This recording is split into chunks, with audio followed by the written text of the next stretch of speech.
Chama-se 111 discos portugueses, a música na rádio pública. É um belíssimo livro da Antena 3 da RDP. O coordenador, um dos, é o Henrique Amaro, ao lado do João Carlos Calisto. É hoje os meus convidados. João Carlos, historiador, apresentador, realizador, júri do Festival da Canção. Eu não sei, estás a ocupar muito espaço. É muito espaço aqui, não sei. Muito espaço de antena. Exatamente. Bem-vindos, Henrique e João Carlos. Obrigado, João Manuel. Estes 111 discos começam e terminam em que anos?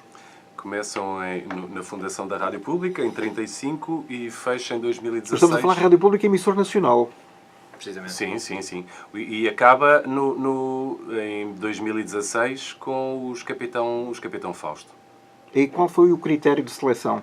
O critério foi... É que há milhares, presumo, milhares e milhares de canções Sim, e temas. para já era que existissem... discos. O primeiro critério é que fossem só 111, não é? Que tornam logo as contas mais difíceis. Que abrangessem o espectro, que não ficasse apenas, embora este seja um livro, motivado e coordenado pela Antena 3, a estação mais recente do grupo RTP. Mesmo assim, mais recente, que já tem...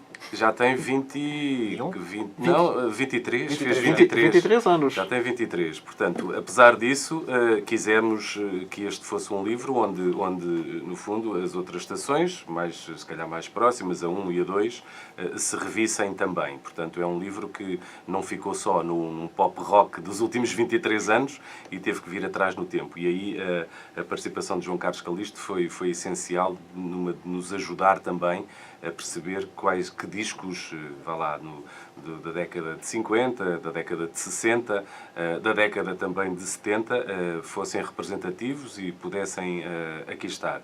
Portanto, mas é um livro onde a música ligeira tinha que estar ao lado também de alguma clássica, onde o jazz podia ou tinha que conviver com o pop rock, onde os cantores de intervenção tivessem também o seu espaço. Portanto, de algum modo que a história musical do país estivesse mais ou menos representada. Se é a escolha definitiva, é óbvio que não é. Se era possível fazer uma história mais completa se fossem 222 discos, não tenho... Porque 111? 111 por uma razão simples. Por uma razão muito simples. Este livro, quando começou a ser feito, foi pensado... Eu, o Luís e o Nuno Reis tínhamos sido convidados pela nova administração da RTP para dirigir a Antena 3 e foi coincidente com as comemorações dos 80 anos da Rádio Pública. Estamos em 2015? Estamos em 2015. E pensámos nós o que é que vamos fazer. Que é fácil fazer uma sessão de uma série de emissões de rádio onde se discute a história, onde se fala um bocadinho dessa grande história e da nossa e do resto da empresa. Mas achámos também que podíamos fazer algo mais e passou-me pela cabeça, porque não? Acho que a Rádio Pública tem sido um dos grandes veículos de divulgação musical do país, sem tirar qualquer demérito ou mérito às estações privadas, mas achámos que era bom fixar no tempo uma série de discos que vincassem essa função do serviço público. E começámos a pensar numa lógica muito, normal. Temos 80 anos, vamos escolher 80 discos. Só que, como... Seria um número redondo. Um número redondo, 80 anos para 80 discos. Alusivo ao aniversário. Alusivo ao aniversário. Depois, com a nossa inexperiência a fazer livros, foi a primeira vez que o fizemos, como tomámos de partido, também como referência, que todos os textos tinham que ser escritos por alguém com ligação à rádio, no fundo, a lista começou a crescer, houve pessoas que começaram a atrasar-se a entregar os textos, enfim, aventuras normais num livro onde participaram 50 pessoas. E depois passámos então que acabaram as comemorações dos 80 anos da Rádio Pública. Há 2 anos? Há 2 anos. Não, é que... Era para sair no final de 2015. Sim, é que durou um ano. Até 2016. Sim, durou um ano. Acabou e pensámos, então vamos fazer a história tem que ser mais, para não ficarmos também muito ancorados no passado, vamos transformar a história e alargá-la para 100 discos. Epá, e para ser muito sincero, Germano, houve um dia em casa, antes de adormecer, que eu disse assim, mas porquê 100 e porquê não 111? Para a história ainda ficar mais completa. É como o quarteto. É um pouco como o quarteto. E a capa 1111. a capa até evoca esse psicadelismo e esse hipnotismo que o nome remete. Olha, Portanto, e já agora, porquê é que não há um CD comemorativo? Porque a rádio é som, o livro lê-se, sim, mas a gente quer também um complemento. sim, eu acho que hoje isso também não é desculpa, porque se calhar há 10 ou 11 anos atrás seria bem mais difícil, mas hoje, com o auxílio da internet, acho que cada pessoa... Para já, porque muitos destes discos não estão, nem se sabe, atualmente, alguns, há sempre aqueles direitos legais que nunca se sabe, aquela terra de ninguém, e há muitos deles que Pertencem a aqui editoras estão. que já desapareceram. Já desapareceram, o Ou que contrato não desapareceram, mas que não está... reeditam. Enfim, há aqui muitos que não... Mas Depois, na internet encontra-se, como estás a dizer, sim. depois, na internet, acho que não há um disco que aqui esteja, que não esteja... Não sei se o primeiro, da Beatriz Costa... E da Milu. Não, mas mesmo o da Milu assim. está, o da Milu está. Mas todos os outros, nunca fiz a experiência, mas todos os outros estão representados. Agora, repara, fazermos um CD, este já é um livro caro, não é? É um livro caro. Se metermos Muitíssimo bom, muitíssimo bom. Um CD com 111 músicas não é um CD. Tem que ser... espera, Triplo. pelo menos um triplo CD. Juntar aqui, portanto, isto era uma obra Encarecia que bastante, sim. ia parar aos 50 euros, portanto, ainda se tornava mais difícil a venda. Então, para quem é que é dirigido exatamente este livro? É para historiadores, para curiosos, para os melómanos? Sim, não pensámos nisso. Não que é para um pensámos público nisso. vasto. Sim, eu acho que se há algo... O facto de estarmos a falar na rádio pública, em 80 anos de história, enfim, que é como falámos há pouco, o ponto de partida para este livro, remete-nos sempre para pessoas ditas mais velhas, não é? Para pessoas cuja a palavra memória tem uma importância ou maior que os As pessoas outros. mais velhas, sim. Só que sim. depois há um outro lado que para mim é surpreendente, que é sem dúvida o interesse das novas gerações para com a palavra memória. RDP Memória. E a própria... Eu acho que a RTP Memória é um bom exemplo disso, atualmente. Né? O que desperta. Aquilo deixou de ser uma coisa só para pessoas mais velhas. É também um público. Há um público novo que tem interesse por Há um preconceito em relação à memória e em relação aos públicos a que se destina esse canal. Sim, mas pronto... Mas de há uns tempos para cá tem sido rejuvenescido, felizmente, bastante rejuvenescido, com programas novos que conseguem dar uma nova roupagem a todo o material de arquivo e casar gerações nos próprios programas. Ou seja, Aliás, tu, no passado ao presente, és um bom exemplo disso. Esse na rádio, Na rádio. Na RDP Internacional. Aqui, nesta antena. Sim. Mas na RTP Memória, no gramofone, que é inserido dentro do... Aliás, é antes estreado no Trás para a Frente, que tem o Júlio Isidro, tem a Inês Lopes Gonçalves, tem o Fernando Alvim, tem o Nuno Marco, ou seja, tem o Álvaro Costa, tem estas gerações todas, as gerações do rock e não só, a encontrarem-se. E tu já lá estiveste, Sim, e em relação ao próprio interesse da música, repara, por acaso, a propósito deste livro, nas conversas que têm existido, muitas vezes vem este tema à conversa. Durante quantas décadas, algumas, mas nós andámos, e foi mediatizado, que o rock em Portugal começou com o Rui Veloso e com o Chico Fininho.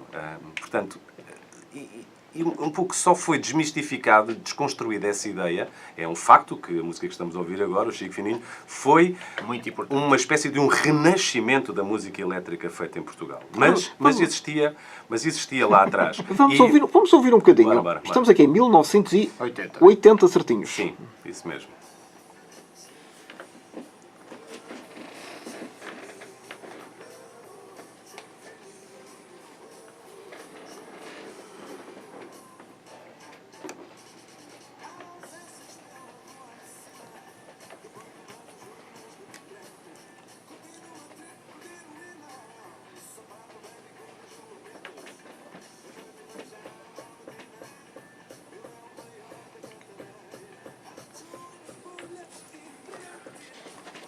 João Carlos, pode-se dizer que o Rui Veloso entrou pela porta grande?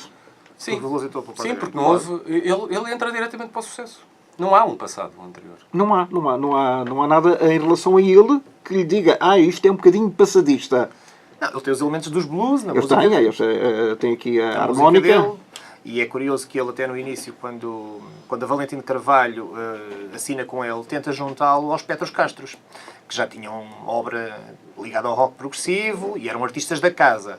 Mas, entretanto, acaba por não se casar, acaba por não correr bem esse casamento, porque eram duas personalidades muito fortes, e o Rui Veloso depois também se junta a dois grandes músicos, ao Ramon Galarza e ao Zenabo, e fazem a banda sonora, que é a formação que está aqui neste início de carreira do Rui Veloso. Mas é como o Henrique estava a dizer, ou seja, o rock nesta altura em Portugal já tinha 20 anos. Portanto, é um ressurgimento, é uma altura em que a indústria percebe que o rock pode trazer dividendos.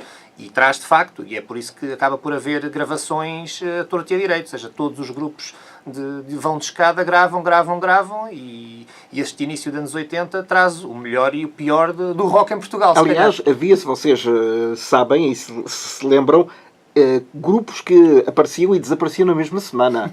Era inacreditável. Sim, isso tem a ver com o lado comercial, não é? Portanto, quando este rock and roll, não é? Este despertar do rock and roll português coincide também com um despertar de uma indústria fonográfica.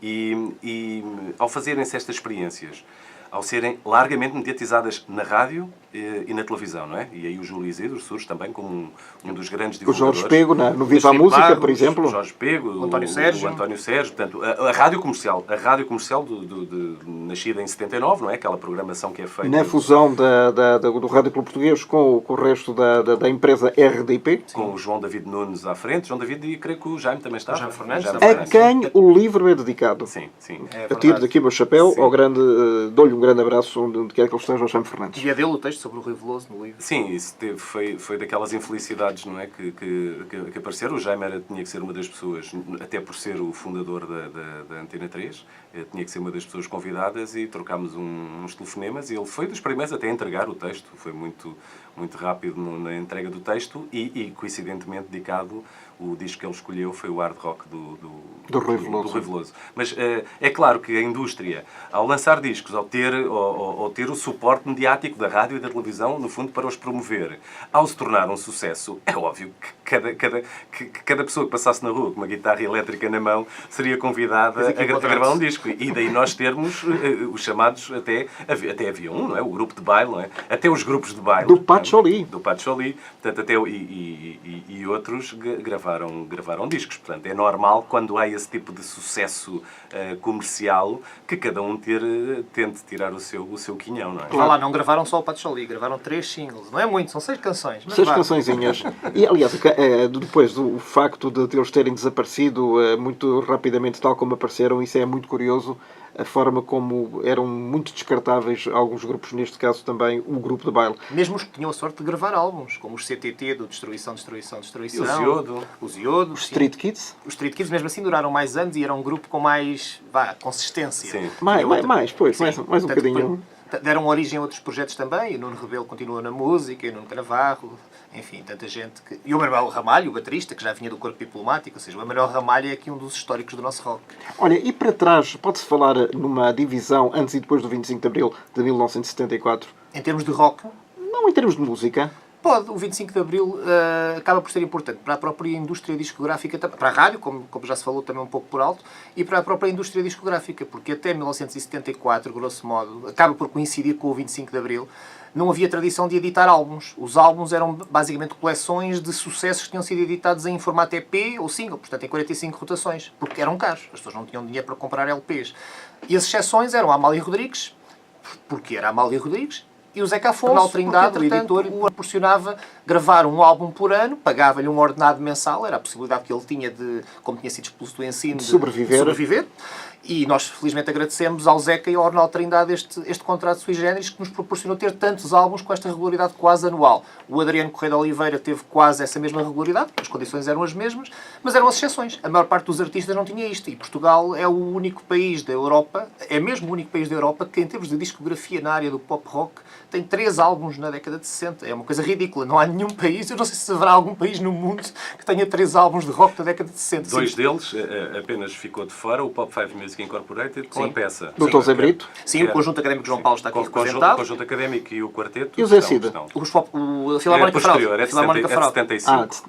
O o 10 mil anos, 10 mil já anos é entre de Vênus e Marte. 78. Portanto, esses três álbuns, sim, é o que o Henrique estava a dizer, é o conjunto académico João Paulo que está no livro, é o dos Pop 5 Music Incorporated, onde estava o Tosé Brito e o irmão do Sérgio Godinho, o Paulo Godinho, que não está no disco, era um álbum de versões, e o álbum da Filarmónica Fraude. Ou seja, nem os Shakes, Nem os Shakes editaram um álbum nem na do Paulo de altura. Carvalho, do Não Fernando há Tordo e álbum. outros fizeram... Editam dois álbuns, mas já numa altura de reunião em 79, 80, quando Os Shakes sem cobertura e o outro, Sim, não é? e o... Com o famoso, Mafalda famoso cabelo a entrar pelo estúdio dentro da RTP. Aliás, Sim, há muitas histórias. Fizeram um programa para a RTP também. Sim, é verdade. Ou seja, esses grupos tão importantes, os Ecos, o Conjunto Mistério, os Titãs do Porto, ou seja, tantos conjuntos que até gravam vários EPs e que são importantes depois para as gerações seguintes, acabam por não editar álbuns porque não havia essa tradição. Nem tradição, nem não justificava o investimento. Mas estamos a falar- E o 25 de Abril teve essa Nós importância. estamos a falar de 111 discos portugueses com todo o género de música lá dentro. Sim. Onde é que eles começam exatamente? É pela Beatriz Costa? O Henrique falou há bocadinho da data inicial, 1935, sim. A Beatriz Costa e a Milu estão aqui a representar de alguma maneira estas duas A primeiras Milu mais décadas. tarde. Sim, primeiro a 11, Beatriz Costa, depois a 10 Milu. ou 11 anos mais tarde. Sim. Portanto, são os dois únicos discos de 78 rotações, que era o formato rei destas primeiras décadas do século XX, e neste caso das primeiras décadas da emissora nacional, até que nos anos 50 o formato LP aparece em 1948, mas em Portugal só começa a existir a partir de meados dos anos 50, 54, 55. Inicialmente feito no estrangeiro e depois logo a seguir feito através do selo Ibéria, da Estoril, que ainda tem a discoteca Amália, aquela carrinha que toda a gente conhece na Baixa de Lisboa, é ligada à discoteca, aos discos Estoril, que foram um selo pioneiro na prensagem de discos em Portugal e na divulgação dos grandes cancionistas da altura, do Mas Francisco eles José, do eles também Cristóvão da editaram Silva. o Conjunto Segundo Galarza, também foi O editado. Conjunto Chego de Galarza também edita no selo Estoril, sim. Ou seja, foi uma altura de transformação na indústria discográfica por causa da mudança de suporte. E Portugal até foi um dos países a deixar o disco de 78 rotações com alguma rapidez. Nós, em 1957, já estávamos a deixar de produzir discos de 78 rotações. No Brasil, por exemplo, o Roberto Carlos, portanto, um dos ídolos juvenis, no início dos anos 60, ainda tem o primeiro disco em 78 rotações. Nessa altura já o 78 rotações estava completamente obsoleto. Alguma coisa tínhamos que estar à frente. Em alguma coisa, pois é verdade. Portanto, aqui está, por exemplo, o primeiro álbum conhecido de um cantor português editado em LP, portanto, um LP 10 polegadas, também dos discos de 78 rotações, da Maria de Lourdes Rezende, no seu Estoril, precisamente.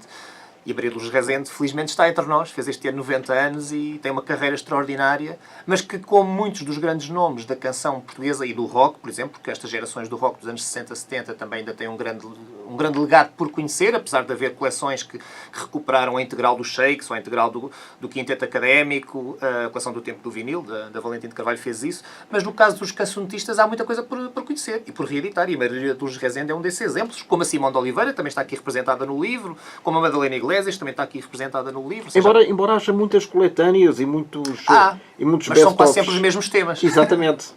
E depois às vezes fica-se com a ideia quase que aquela pessoa teve Só gravou aquilo. gravou 20 discos, gravou 20 canções ou gravou 25 canções. É muito injusto para um cantor ou para um conjunto ser conhecido ou reconhecido ou memorizado apenas por 4 temas. O quinto já ninguém conhece, é o chamado lado B. E depois pensa-se que aquela pessoa teve uma carreira muito padronizada, quando, por exemplo, um nome que aqui não está, e que poderia estar, como tantos outros, como o João Maria Tudela, que toda a gente recorda do Canimambo. O João Maria Tudela tem um LP, em 1969, que é com letras de contestação ao regime, ou seja, numa altura em que ele próprio já estava proibido de cantar na RTP.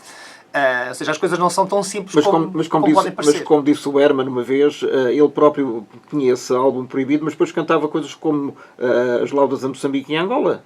Sim, mas do Artur Fonseca. vinha de trás, ou seja, ele próprio tem uma transformação no repertório. E esta é uma geração, e aqui também está refletido no livro, em que o próprio Festival da Canção, onde o João Maria Tudela esteve, onde esteve a Madalena Iglesias e a Simone de Oliveira, o António Calvário, que até ganhou o primeiro Festival da Canção, tal como a Simone ganhou também, e a Madalena. Ou seja, estas gerações estão aqui todas representadas. Foram logo os primeiros 3. Foram os primeiros 3. E são gerações que acabam por ajudar a transformar a própria canção ligeira, porque depois quando entram compositores como o Nazaré Fernandes, ou letristas como o José Carlos Ari dos Santos, e mais uma vez estão aqui representados no livro. Aliás, a Simone está aqui com o EP de 1969, da Desfolhado. Ou seja, o livro, apesar de ter privilegiado o formato álbum, LP ou CD, tem também alguns EPs, por acaso singles, creio que não tem nenhum, pois não, Henrique?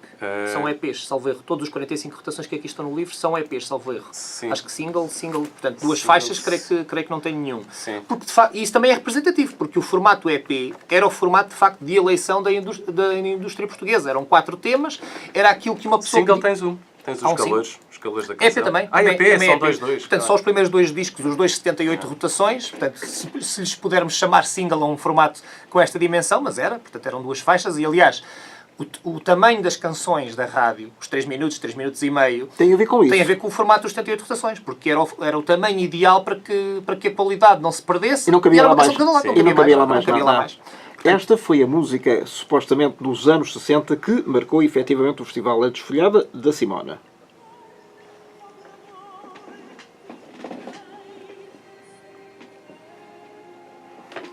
Há bocadinho estavas a perguntar o quê?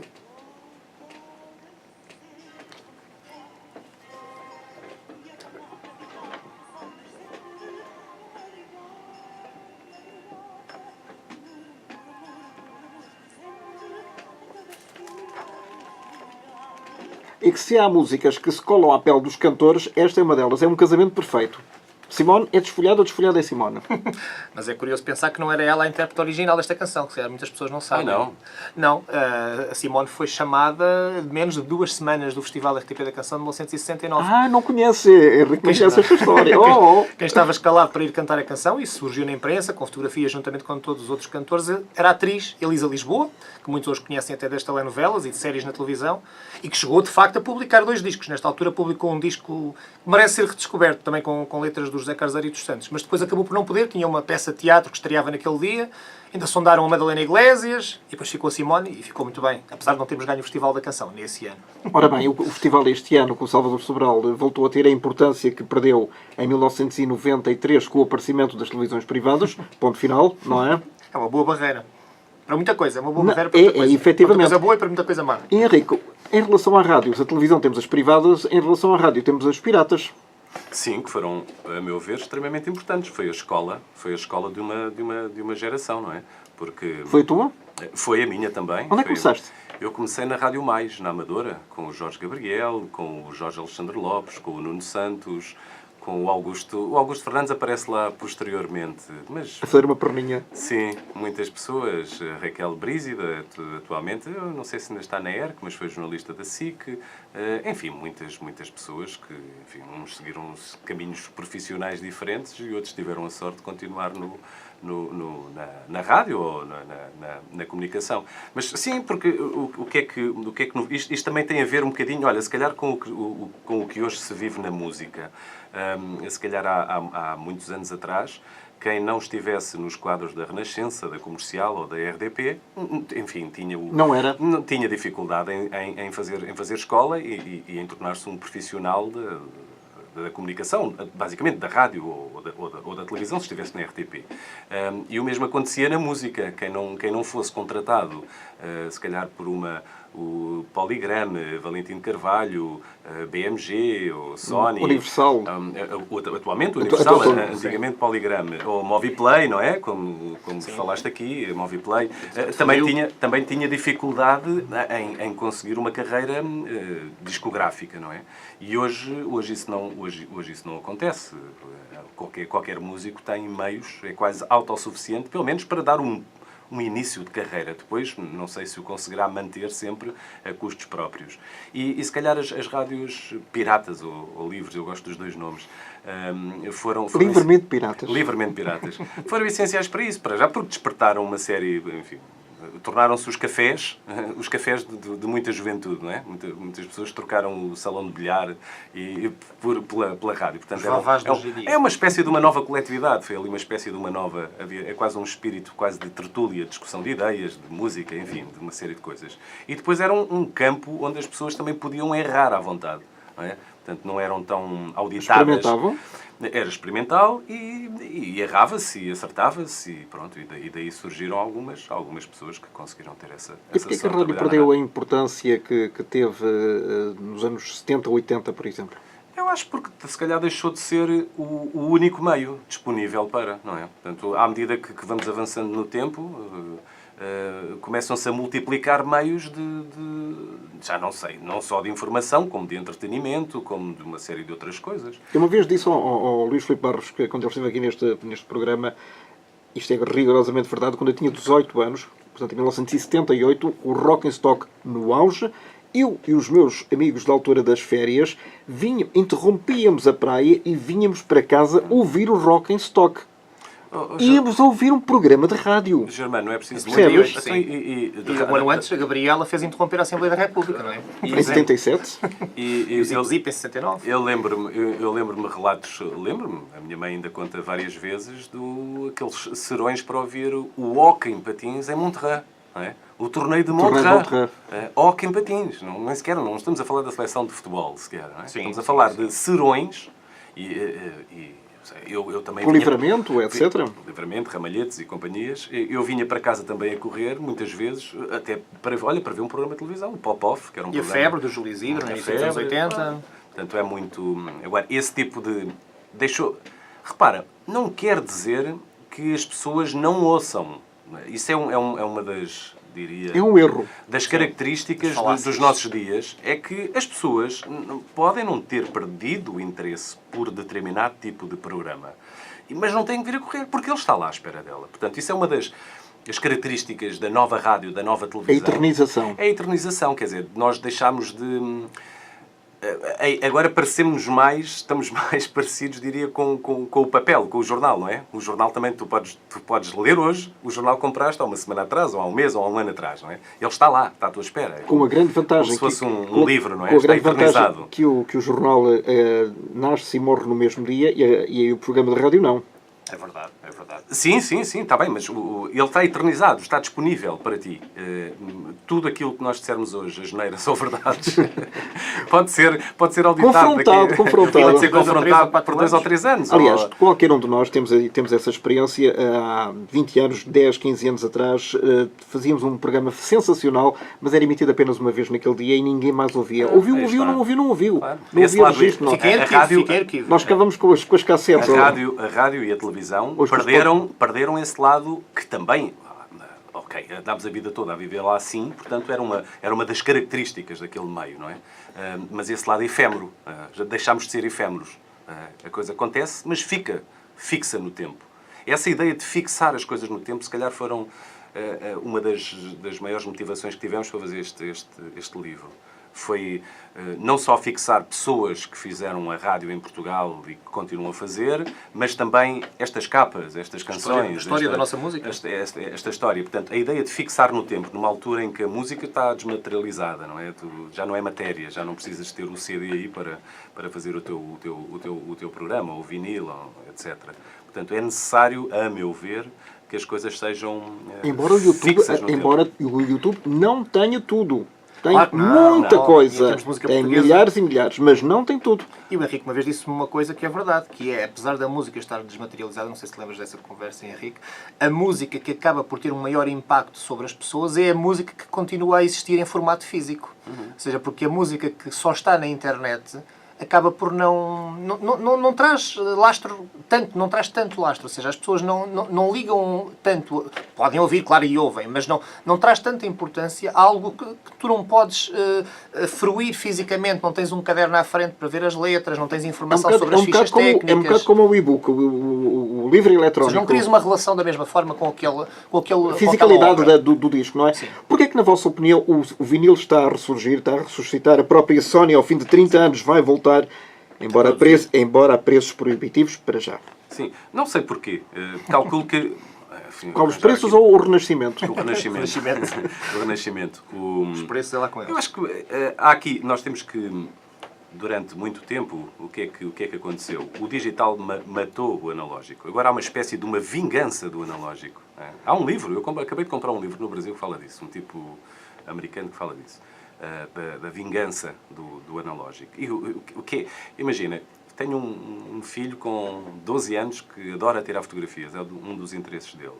A última que me apareceu é que quer ter uma máquina analógica. Assim, então, mas, com o velhinho filme? Com o velhinho filme, porque ouviu alguém, porque viu determinado tipo de fotografia que ele gostava e que a máquina não é capaz de... A máquina está muito padronizada, efetivamente. Dá-lhe um tipo de textura, de filtro, não sei o que é para tudo. Coisa mais antiga, sim, não é? Portanto, há uma espécie de um apego normal. E depois tem a ver com outra coisa, que é realmente as pessoas pensam... Penso eu de quê? que é, realmente, se é para gastar, isto é aquela velha história. Se é para gastar dinheiro? Eu prefiro gastar dinheiro numa coisa boa do que... Se é para gastar dinheiro, então quero ter uma coisa aqui que me encha... Mas tu vais atrás do pedido do filho? Vou, porque não é muito cara. É uma questão de meses para lá chegar. Mas a ideia do gosto pelo vinil, acho que as pessoas têm muito essa... Eu acho que, atenção, quem está... Isto de acordo com as minhas amizades e das pessoas que conheço. Quem está a querer o vinil são pessoas já que gostam muito e que têm muitos CDs. O tipo desinteressado, o tipo que se desinteressou, ou que desinteressou e que vai ao YouTube e fica servido com as coisas no YouTube, ou ouvir em qualquer altura e não quer saber da posse. Um consumidor acrítico. Não me parece que essa pessoa se tenha despertado para o vinil. Quem está a despertar para o vinil são pessoas com hábitos como nós os três, não é? Que já vem de trás. Que já vem de trás. E agora pensar assim, mas por que não? Olha, agora este novo disco, ou este clássico... de facto, respira música. Portanto, eu acho que é mais por aí. Aliás, se vocês... Eu não sei se o vinil está a conquistar uma nova franja de público. Eu não sei, ou se calhar... Eu acredito que um bocadinho também. Se vocês repararem, por exemplo, em todos os programas da televisão americana, quando eles têm nos late night shows, têm um conjunto, não é? A apresentar no final do programa, apresentam o disco, já não apresentam o CD. Atenção. Não, porque é um facto que isto que o Henrique está a dizer é de facto verdade, mas quando o CD substitui o LP como formato da indústria discográfica, não o consegue substituir em termos de objeto físico, porque a riqueza gráfica de um LP, a dimensão, tudo aquilo que se pode fazer em termos artísticos com a capa de um disco, não tem nada a ver. O CD é uma coisa pequenina. Portanto, quando se volta outra vez a ver nas lojas de discos o LP em grande força, é esta vingança que o Henrique estava a dizer. Ou seja, sabe muito bem poder ver novos artistas a editar o formato, a editar em LPs, e, entretanto, reedições que já não surgem em CD, mas surgem em LP. E depois é muito interessante outra coisa também. Há pessoas que compram os LPs, pessoas de 20, 30 anos, e mais novas até, que compram LPs, não os ouvem, guardam-nos em casa, fruem, leem os cadernos, mas há um código para fazer download das faixas que vem dentro do LP. Sim, e as claro. pessoas é assim que ouvem a música. Ou seja, É é um download legal, já pagaram o formato. Porque até agora parece que houve sempre ruptura com o passado, não é? Houve sempre, pronto, existia isto, deixou de existir, apareceu um novo formato que aniquilou o anterior. E hoje o que acontece é que deixa de haver ortodoxia em relação ao formato. Portanto, é possível conviverem os dois. E este exemplo que o João deu é ótimo. Portanto, tu tens o teu... Eu até comprei já ao contrário, o vinil com o CD lá dentro. Também. Com o CD lá dentro, para poder ouvir noutra plataforma, não é? Ou então esse de termos o código. Portanto, é como aquilo que antigamente podíamos ver quase como formatos inimigos a conviverem. Portanto, qual é o objetivo? O objetivo é as pessoas tirarem partido daquilo que compraram. Seja e com maior qualidade. Dizem que o vinil tem sempre teve mais qualidade que o CD. Depende. Olha, depende da agulha que tu tenhas. Claro. Isso é sempre... Os puristas dizem isso. Sim. Depende da gramagem, do próprio... Depende da prensagem. Tu lembras-te, imagina, nos anos 80, quando havia aqueles grandes sucessos, chegavam aquele vinil que era mesmo... Papel quase. Era quase papel, não é? Parece que era carimbado à mão por... E as prensagens portuguesas às vezes eram uma desgraça. Péssimas. Portanto, mas se calhar são de coleção hoje, se calhar valem algum dinheiro. Todos os que venderam muito, não. Pois, normalmente não. Ou seja, quando tens milhares ou milhões de exemplares por todo o lado. Mas há aqui coisas que tiveram tiragens pequeninas. Por exemplo, estou-me a lembrar do Corpo Diplomático, que é um dos casos aqui gritantes de grupos que faz parte da história da nossa música e que abre as portas ao boom do rock dos anos 80 e que nunca foi reeditado em CD. Ou seja, de uma editora que na altura tentava também... o António Sérgio estava ligado a esta editora, era a editora Nova, chamava-se mesmo Nova, e que depois, entretanto, ficou nas mãos da Movieplay, e, entretanto, a Movieplay teve o triste fim que todos sabemos, enfim, tirando das lojas legados tão importantes, como o do Zeca Afonso, que já falámos, ou até parte da carreira da Amália Rodrigues. Ou seja, o fim das editoras é um grande problema para a música, porque está ligado também à questão da mudança de suportes. Ou seja, muitas das coisas que tinham sido editadas em formato de 78 rotações até meados dos anos 50, depois não são reeditadas em formato em LP, ou em single, ou em EP. Está na altura de recuperar. Já isso perderam. Está na altura de recuperar e agora com as condições técnicas que permitem isso. Eu que faço um programa na Antena 2 do Café Plaza, vejo e ouço coisas fantásticas dos anos 30 sem um único risco.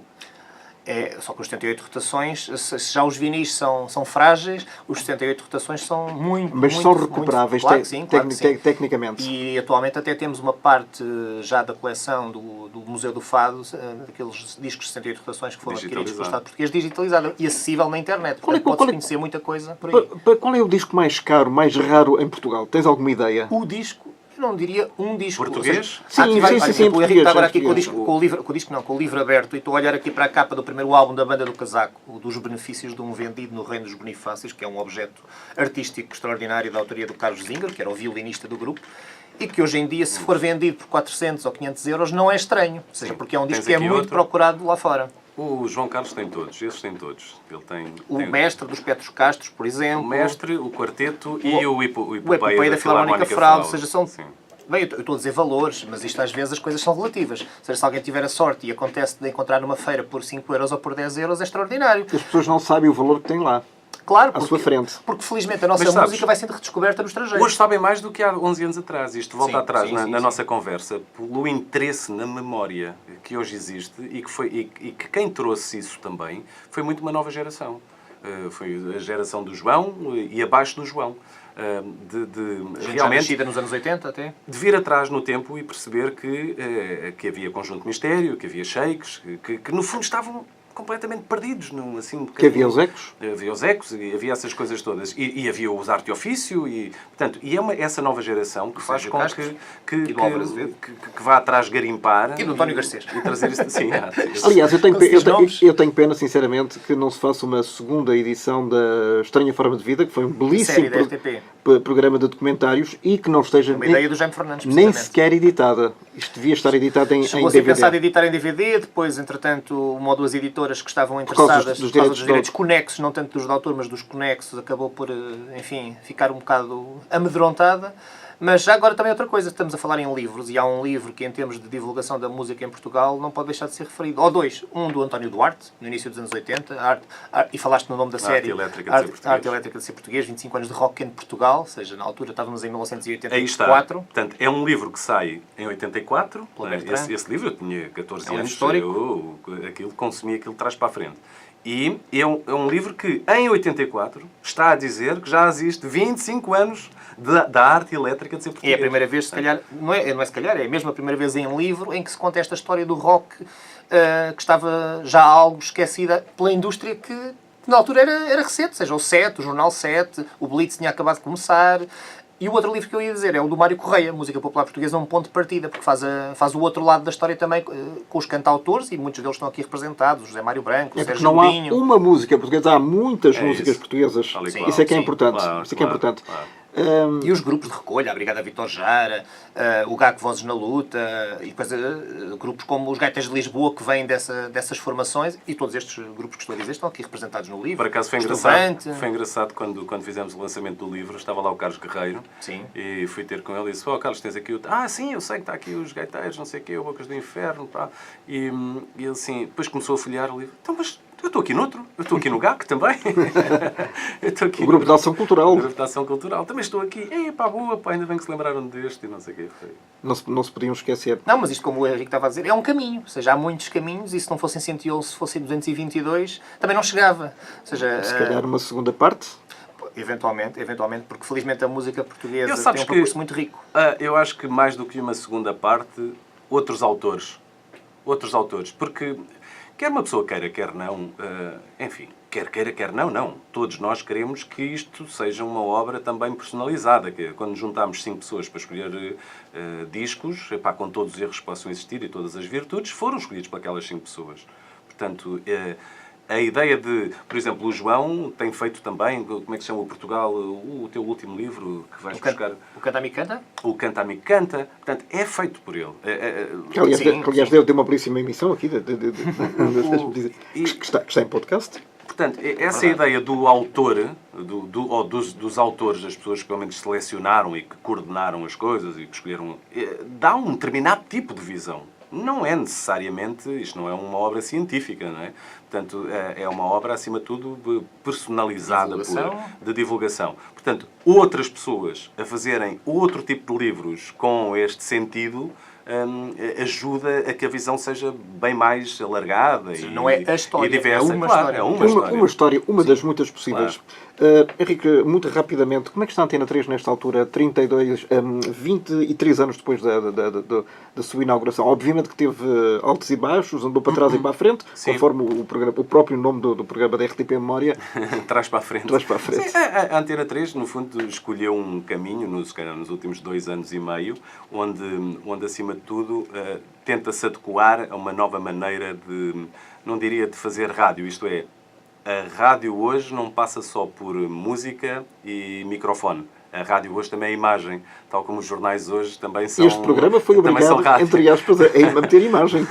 Portanto, há esse, e temos que olhar e a maneira também de se relacionar com o meio. Temos um site muito ativo, temos um orçamento que muito ativo? Ativo e que gostamos basicamente de algum modo patrocinar, sejam pequenos documentários, sejam documentários mais alargados sobre um pouco a ideia de cultura pop, de história e de história. Portanto, é uma rádio que se reorganizou e que, no fundo, se vai construindo todos os dias, porque se há alguma coisa que, às vezes, até se torna rotineiro, não é possível fazer uma rádio hoje e depois voltar a ela ou despertar a ela daqui a 3 ou 4 meses. Isto é como um jornal, não é? Há aqueles não se pode voltar atrás ao sítio onde fomos felizes? Não sou dessa opinião. Não? Não. Acho que quando somos felizes, eu não guardo, quer dizer, eu não guardo isso. Gosto muito de Tu já foste autor de muitos momentos, muito bons, não é? Sim. E as pessoas lembram-se disso quando falam contigo? Algumas, outras não. Por isso é que até nessa ideia de que falaste há pouco da importância que a rádio hoje possa ter para as pessoas, se calhar aquilo que aconteceu há 20 anos atrás, até nessa altura havia menos coisas a acontecer no mundo e havia mais pessoas a darem algum tipo de atenção àquilo que íamos fazendo. Não é? Havia mais tempo, se calhar. De algum modo, acabaste de falaste há pouco no Luís Filipe Barros e no António Sérgio, etc. É muito difícil emular esse tipo de personagens 30 ou 40 anos depois, não é? Eles estão lá guardados um tempo, tiveram o seu... E nós tentamos, de algum modo, no Portugal em que vivemos, tentamos, de algum modo, construir um tipo de personalidade na rádio e fazer coisas que sejam relevantes, acima de tudo, para nós e para o país. E ela está bem, recomenda-se, Antena 3. Eu creio que sim. Eu tenho uma visão muito... Não sou nada pessimista quanto à rádio produzida em Portugal. Bem pelo contrário. Acho que a rádio produzida em Portugal está... Não gosto de generalizar, enérgica. mas está enérgica, porque, repara, temos rádio de puro entretenimento extremamente eficiente. Né? Não há rádio, é difícil ter um tipo de eficiência como demonstra uma rádio comercial, o programa da manhã da comercial, por alguma razão, tem o sucesso que tem. A capacidade também de servir o grande público que a RFM conquistou, também com um grau de eficiência muito grande. E depois, dentro de um determinado tipo de rádio que está muito alicerçado na divulgação musical, etc., de músicas dito mais jovens, tens a Radar, a Oxigênio, a Vodafone FM, a Superbox, Super Rock, a Antena 3. Portanto, eu acho que é difícil numa capital europeia, encontrarmos tantas rádios e tão diversas. E interessadas em divulgar música nova e em música do próprio país. Eu aqui dei-te 5 exemplos. Sim. Radar, Oxigênio, Vodafone, Superbox, Super Rock, Antena 1, Antena 3. Portanto, é muito... Portanto, às vezes nós temos um determinado tipo de visão pessimista. E somos muito críticos em relação ao nosso próprio trabalho. Não é? Portanto, eu não sou bem mais otimista em relação a isso. E depois é também isso que faz com que gente que venha mais ou menos das franjas, como o Samuel Lúria, ou como os de Olinda, ou como a Márcia, acabem por ter um protagonismo bastante merecido, na minha opinião, pelo menos, e na do Henrique. O próprio Salvador Sobral. O Salvador Sobral, a Luísa Sobral, ou seja, tanta gente que se não tivesse este espaço também para a divulgação da música, ficaria de facto num nicho. E merecido. E vê-se porque é que o Salvador Sobral não pertence ao mainstream. Sim, já se Ou os do percebeu, Weasel, já por se exemplo, percebeu. sei lá. E não falámos aqui ainda de hip-hop, e o hip-hop também está aqui representado no livro.